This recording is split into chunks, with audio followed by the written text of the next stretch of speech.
नमस्कार, बुलेटिन में आप सभी का बहुत स्वागत है। आपके साथ मैं हूं नलिनी पांडे। सबसे पहले बड़ी खबर, दिल्ली एनसीआर में वायु प्रदूषण और पराली जलाने की घटना पर सुप्रीम कोर्ट ने सख्त टिप्पणी की है। सुप्रीम कोर्ट ने पंजाब सरकार को फटकार भी लगाई है। सुनवाई के दौरान जस्टिस संजय किशन कौल ने काफी तल्ख टिप्पणी करते हुए कहा, बुलडोजर चलाऊंगा तो 15 दिनों तक रुकूंगा नहीं। सुप्रीम कोर्ट ने कहा है कि राज्यों को प्रदूषण को कम करने के लिए एक साथ आने की जरूरत है। पंजाब सरकार को फटकार लगाते हुए सुप्रीम कोर्ट ने कहा कि ये राजनीतिक लड़ाई का मैदान नहीं, इसलिए राजनीतिक ब्लेम गेम नहीं होना चाहिए। सुप्रीम कोर्ट ने दिल्ली सरकार को आदेश दिया कि वो सुनिश्चित करें कि खुले में कूड़ा नहीं जलाया जाए। सुप्रीम कोर्ट ने दिल्ली प्रदूषण नियंत्रण कमेटी के चेयरमैन को अगली सुनवाई में पेश होने को कहा है। सुप्रीम कोर्ट ने डीपीसीसी प्रदूषण पर रियल टाइम डेटा इकट्ठा करें, इसे सार्वजनिक न किया जाए। कैबिनेट सेक्रेटरी की अगुवाई में राज्यों के साथ बुधवार को मीटिंग हो, ये तमाम बातें कही हैं।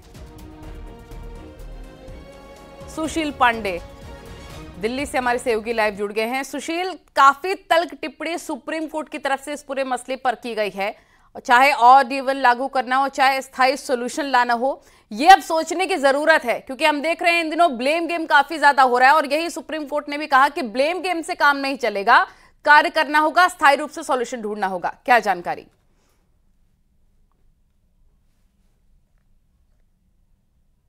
सुप्रीम कोर्ट ने दिल्ली एनसीआर में जिस तरह प्रदूषण का स्तर बढ़ा हुआ है उस पर बहुत ज्यादा नाराजगी जताई। सबसे ज्यादा नाराजगी पंजाब और दिल्ली सरकार पर सुप्रीम कोर्ट ने जताई। सुप्रीम कोर्ट ने सबसे ज्यादा नाराजगी जताते हुए पंजाब सरकार से दो टूक बात यह भी कही कि जो पराली फिलहाल पंजाब में जलाया जा रहा है उसको लेकर सरकारों के द्वारा जो काम किया जा रहा है वो नाकाफी है। सुप्रीम कोर्ट ने फिलहाल मामले की सुनवाई के दौरान पंजाब सरकार को दो टूक ये भी कहा कि अभी हाल ही में वो पंजाब गए थे और उन्होंने सड़कों पर देखा पराली जलाई जा रही है। इससे ये पता चलता है कि पंजाब सरकार प्रदूषण को कम करने के लिए कितना मजबूत कदम उठाती है। हालांकि सुप्रीम कोर्ट ने दिल्ली सरकार को भी फटकार लगाई और ये कहा कि अभी हाल ही में एक मीडिया रिपोर्ट में देखा गया है कि जो दिल्ली में स्मॉग टावर लगाए गए थे वो काम नहीं कर रहे हैं, वो बंद हैं और उस स्मॉग टावर को खोलने के लिए दिल्ली सरकार कुछ भी करे, लेकिन उस स्मॉग टावर को खोलना चाहिए। सुप्रीम कोर्ट ने यह कहा कि स्वच्छ हवा में सांस लेना हर आदमी का मौलिक अधिकार है और इसकी जिम्मेदारी राज्य सरकारों पर है कि वो उनको स्वच्छ हवा में एक स्वच्छ वातावरण प्रदान करें।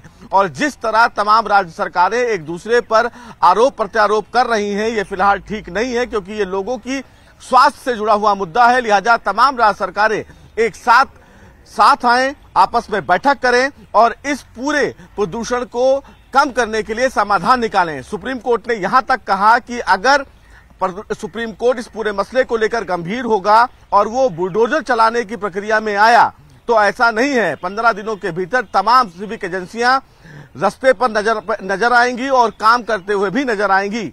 लेकिन सुप्रीम कोर्ट ने एक बार फिर से तमाम राज्य सरकारों को एक नसीहत दी है कि प्रदूषण को कम करने के लिए राजनीति कम और जमीनी हकीकत पर काम ज्यादा करें।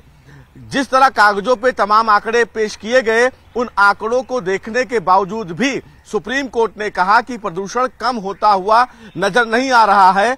सबके हाथ में हलफनामा है लेकिन समाधान की बात कोई नहीं कर रहा। ये अपने आप में एक बड़ी कहीं ना कहीं टिप्पणी सुप्रीम कोर्ट की है और इसीलिए सुप्रीम कोर्ट ने अब दोपहर के 2:30 बज चुके हैं और सुशील आप भी अपने पीछे देख रहे हैं कि धूप निकलने के बजाय स्मॉग की स्थिति है, स्मॉग प्लस फॉग की, और इतने ज्यादा पोल्यूशन कि बाहर निकलना तक दूभर हो गया है। क्या आने वाले वक्त में और डीमन लागू होगा? यही एकमात्र समाधान है। स्प्रिंकलर हालांकि चलाए जा रहे हैं, लेकिन इन सबके बीच जो पिस रहा है वो है आम जनता, चाहे बड़े बुजुर्ग हों चाहे छोटे बच्चे हों। काफी ज्यादा हालत खराब होती हुई नजर आ रही है, सांस लेना दूभर हो गया है। जी देखिए नलिनी, ऑड इवन की प्रक्रिया पर भी सुप्रीम कोर्ट ने दिल्ली सरकार के रवैये पर सवाल खड़े किए। सुप्रीम कोर्ट ने सीधे तौर पर दिल्ली सरकार से यह सवाल पूछा कि आपने कई बार ऑड इवन लागू किया, क्या आपको लगता है कि उससे प्रदूषण कम होगा?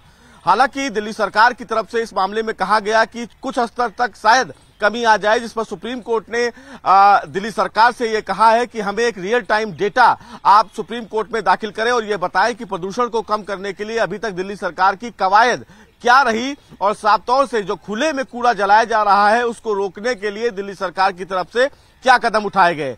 सुप्रीम कोर्ट ने नलिनी कई आज आदेश दिए। पहला आदेश दिया है कि जो 4-5 राज्य हैं जिसमें यूपी, हरियाणा, पंजाब और दिल्ली, इन राज्यों के डीजीपी और चीफ सेक्रेटरी को यह आदेश दिया है कि वो अपने राज्यों में इंश्योर करें कि वहां पर पराली न जलाई जाए, और अगर पराली वहां जलाई जाती है तो स्थानीय एसएचओ इसके जिम्मेदार होंगे। सुप्रीम कोर्ट ने यह कहा है कि तमाम राज्यों के चीफ सेक्रेटरी आपस में मिलकर कल एक बैठक करें, जिसकी अगुवाई कैबिनेट सेक्रेटरी करेंगे, और कल की बैठक में यह तय किया जाएगा कि प्रदूषण को कम करने के लिए क्या कुछ कदम उठाए जाएं। सबसे ज्यादा जो शिकायतें थी वो पंजाब और दिल्ली की थी, लेकिन समाधान की ओर बात करने के लेवल पर न तो पंजाब सामने आया और न ही दिल्ली आई। पंजाब सरकार की तरफ से यह कहा गया कि 2022 और इन सबके बीच पिछड़ी आम जनता। बहुत शुक्रिया आपका तमाम जानकारी के लिए। आगे बढ़ते हैं। समाजवादी पार्टी के नेता स्वामी प्रसाद मौर्य को इलाहाबाद हाईकोर्ट से एक बड़ा झटका लगा है। कल कोर्ट ने स्वामी प्रसाद मौर्य की रामचरितमानस पर उनकी कथित विवादास्पद टिप्पणी के लिए उनके खिलाफ दर्ज मामले में आपराधिक कार्रवाई को रद्द करने की याचिका खारिज कर दी है। हाईकोर्ट का कहना है कि स्वस्थ आलोचना का मतलब ये नहीं कि ऐसे शब्दों का इस्तेमाल किया जाए जो लोगों को अपराध करने के लिए प्रेरित करे। हाईकोर्ट ने सपा नेता स्वामी प्रसाद मौर्य को आदेश में नसीहत देते हुए कहा, रामचरितमानस की चौपाइयों को सही संदर्भ में समझना जरूरी है।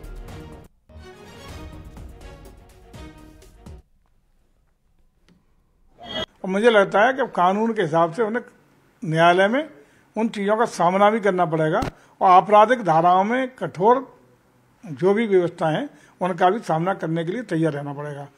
किसी भी सभ्य समाज के लिए किसी भी धर्म और उनकी भावनाओं को किसी को भी तोड़ने का, किसी को हमला करने का, किसी को भावनाओं को आहत करने का अधिकार कोई भी देश या कोई भी कानून नहीं दे सकता। और इस तरह की जो लगातार बयानबाजी आदरणीय मौर्य जी की रही है, वो निश्चित रूप से पूरे देश के सनातन संस्कृति को मानने वाले लोगों की भावनाओं को आहत करने की रही है। और इस तरह के कार्य के लिए, उनके कृत्यों के लिए निश्चित रूप से उन्हें सजा आने वाले समय में मिलेगी। एसपी के महासचिव स्वामी प्रसाद मौर्य ने एक बार फिर से मानस की चौपाइयों को लेकर ट्वीट किया है। स्वामी प्रसाद मौर्य ने लिखा कि ढोल गमार शूद्र पशु नारी सकल ताड़ना के अधिकारी की व्याख्या करने वाले कुछ लोग कहते हैं ऐसा समुद्र ने कहा है, यानी कि समुद्र भी बोलता है। यदि ऐसा पढ़े लिखे बुद्धिजीवी कहेंगे तो ढोंग ढकोसला पाखंड और आडंबर तो बढ़ेगा ही। साथ ही साथ समस्त शूद्र समाज यानी कि SC ST OBC और महिला समाज पर मारने पीटने प्रताड़ित करने और जुल्म ज्यादती अत्याचार की घटनाएं भी बढ़ेंगी।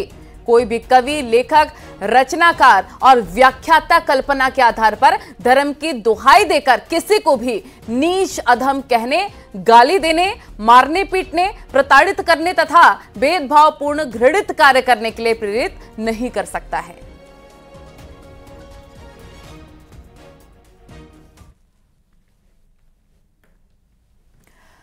मध्य प्रदेश में विधानसभा चुनाव के प्रचार के लिए पहुंचे सीएम योगी ने कांग्रेस पर जबरदस्त निशाना साध दिया है। सीएम योगी ने कहा कि अयोध्या में राम मंदिर का भव्य निर्माण हो रहा है, 22 जनवरी को पीएम इसका उद्घाटन करेंगे। लेकिन कांग्रेस राम मंदिर बनने नहीं देना चाहती थी। कांग्रेस समस्या का समाधान नहीं करती, बल्कि कांग्रेस खुद एक समस्या है। कांग्रेस काल में जो इतिहास पढ़ाया जाता था उसमें अकबर महान था, लेकिन आज के इतिहास में महाराणा प्रताप की जीवनी पढ़ाई जाती है। कांग्रेस और बीजेपी में फर्क यही है और फर्क साफ है। कांग्रेस ने भगवान राम और कृष्ण के अस्तित्व को नकारा था, वहीं मोदी सरकार में राम मंदिर तैयार हो रहा है।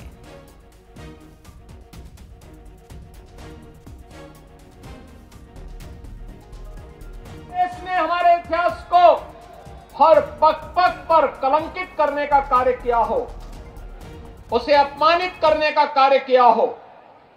इतिहास में किस प्रकार के पन्ने पढ़ाए जाते थे? इतिहास में हमें पढ़ाया जाता था कांग्रेस के समय का इतिहास अकबर महान है, यानी महाराणा प्रताप को ये महान नहीं मानते थे, अकबर को महान मानते थे। एक कांग्रेसियों का इतिहास है। और भाजपा कहती है कि महाराणा प्रताप और छत्रपति शिवाजी महाराज महान है। अंतर स्पष्ट है। एक और गुलामी की निगाहों से पूरे देश को देखने वाली कांग्रेस देश को पुनः गुलामी की ओर धकेलने का कुत्सित प्रयास कर रही थी। दूसरी तरफ अपने राष्ट्रीय स्वाभिमान और सम्मान के लिए जानी जाने वाली भारतीय जनता पार्टी।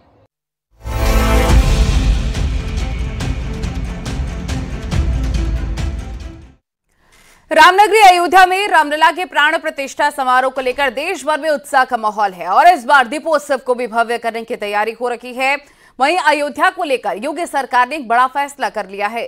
सीएम योगी की अध्यक्षता में प्रदेश सरकार की कैबिनेट बैठक 9 नवंबर को अयोध्या में करने का फैसला लिया गया है।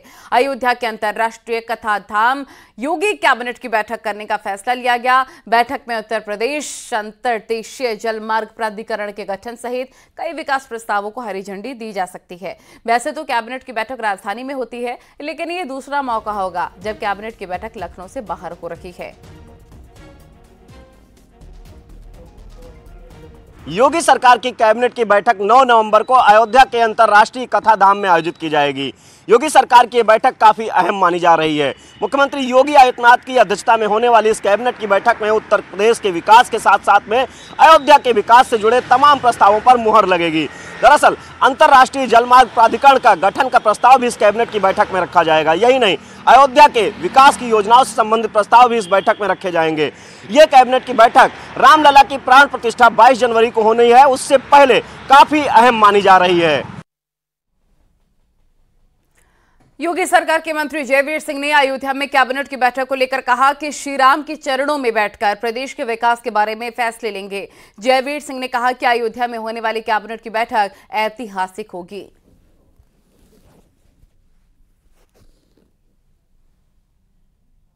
खास है, इसे और खास बनाने के लिए माननीय मुख्यमंत्री को बहुत बहुत धन्यवाद ज्ञापित करते हैं कि उन्होंने हमारे कैबिनेट की बैठक 9 तारीख को 11:30 बजे अयोध्या की भगवान श्री राम जी के चरणों में एक कैबिनेट की बैठक बुलाई है कि उनके चरणों में बैठ करके हम लोग लोक हित के, जनहित के, प्रदेश हित के महत्वपूर्ण और लोकप्रिय सभी लोक हितकारी निर्णय लेने का काम करेंगे। और मैं समझता हूँ ये बैठक इस तरह की बैठक होगी जो ऐतिहासिक बनेगी।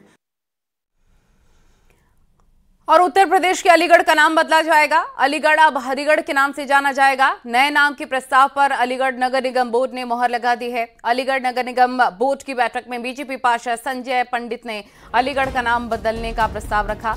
प्रस्ताव में उन्होंने अलीगढ़ का नाम बदलकर हरिगढ़ रखने की मांग की। बैठक में प्रस्ताव आते ही विपक्षी पार्षदों ने हंगामा शुरू कर दिया। बीजेपी के नाम में बदलाव के एजेंडे को लेकर जमकर बवाल हुआ। हालांकि बीजेपी पार्षदों के बहुमत वाली नगर निगम बोर्ड ने इस प्रस्ताव को मंजूरी दे दी। अब नगर निगम बोर्ड से पास प्रस्ताव को सरकार के पास भेजा जाएगा। सरकार की मंजूरी मिलने के बाद अलीगढ़ शहर और जिला नए नाम से जाने लगेगा। लोकसभा चुनाव 2024 से पहले अलीगढ़ का नाम बदलने के प्रस्ताव को पास किए जाने को लेकर अब राजनीतिक चर्चा भी गरमाने की उम्मीद जाहिर की जा रही है।